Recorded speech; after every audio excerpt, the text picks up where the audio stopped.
El CAP Sant Rafel, a Sant Genís dels Agudells, programa activitats destinades als veïns amb l'objectiu de reforçar el vincle amb el barri. Avui celebraven el 10è aniversari en l'emplaçament actual, el número 107 del Passeig de la Vall d'Hebron, amb una mostra dels tallers que fan al llarg de l'any. La marxa nòrdica és una d'aquestes activitats que organitzen setmanalment per als usuaris del centre. I és que un dels objectius és conscienciar la població de la importància de la pràctica esportiva moderada. També fan xerrades, per exemple, sobre els perills de la sobremedicació. L'objectiu és fomentar la salut comunitària i incentivar la interacció entre els professionals i la població per augmentar així l'eficiència de les campanyes de prevenció. També han preparat activitats especials per a nens o una visita amb esmorzar inclòs al Mercat de la Vall d'Hebron, un equipament amb què el CAP preveu col·laborar en el futur.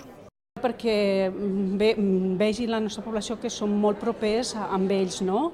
Llavors estem treballant molt amb la comunitària, llavors tot està encarat a l'usuari, no? A la població del CAP. Per mi el servei és un notable alt. Sempre n'hi ha deficiències, però també s'han de pensar en els retalls que ha fet la sanitat pública.